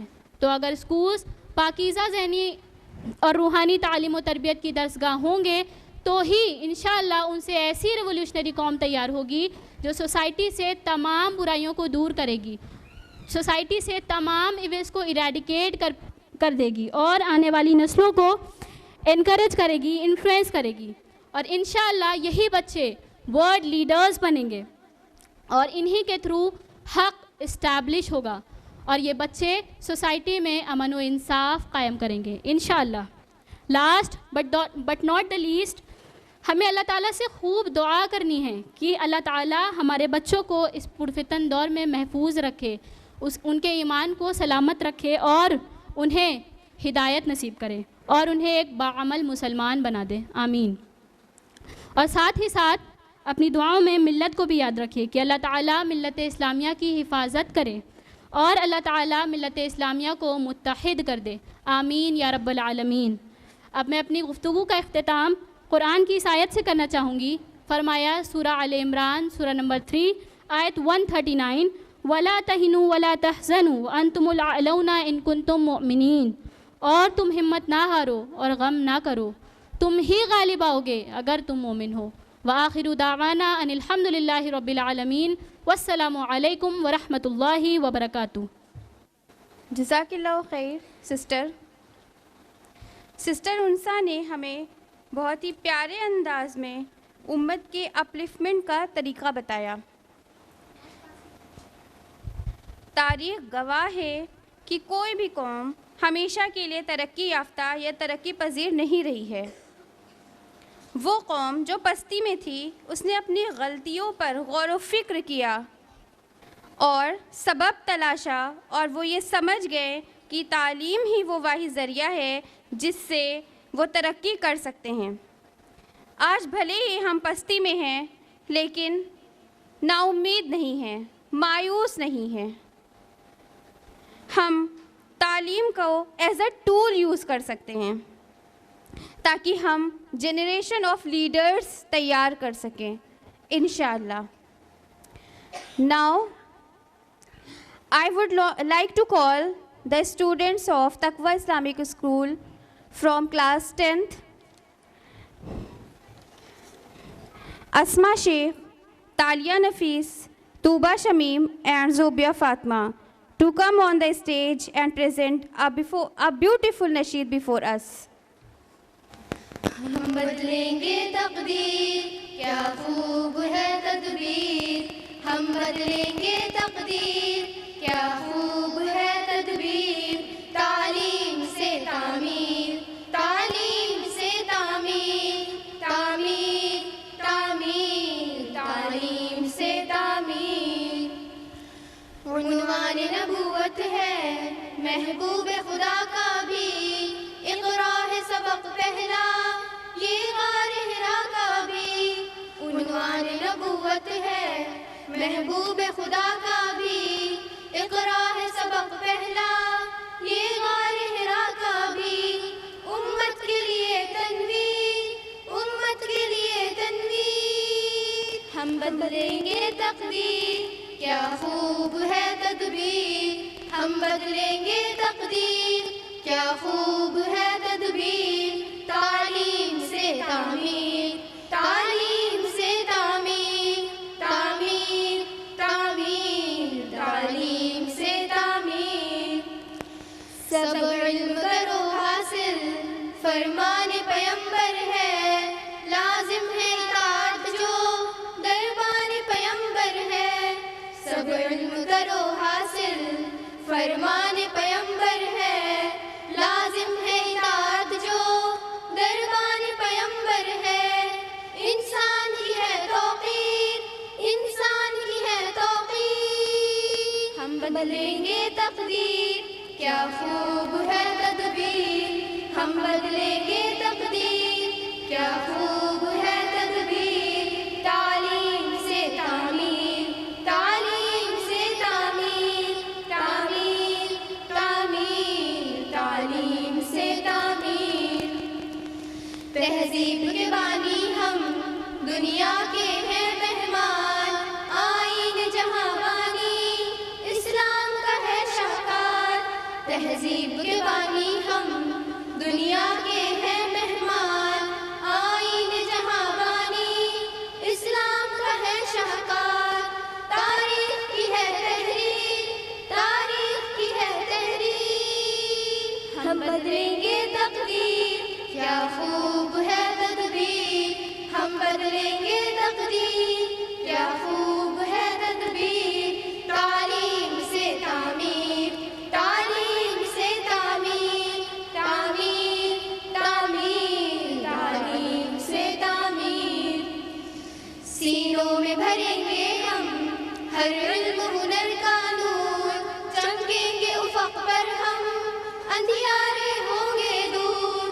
سینوں میں بھریں گے ہم ہر علم ہنر کا نور، چمکیں گے افق پر ہم اندھیارے ہوں گے دور. ایک نسخہ اقصی، ایک نسخہ اقصی. ہم بدلیں گے تقدیر، کیا خوب ہے تدبیر. ہم بدلیں گے تقدیر، کیا خوب ہے تدبیر. تعلیم سے تعمیر، تعلیم سے تعمیر، تعمیر تعمیر تعلیم سے تعمیر. نکلیں گے زوالوں سے پہنچیں گے ثریا پر، تعلیم سے ممکن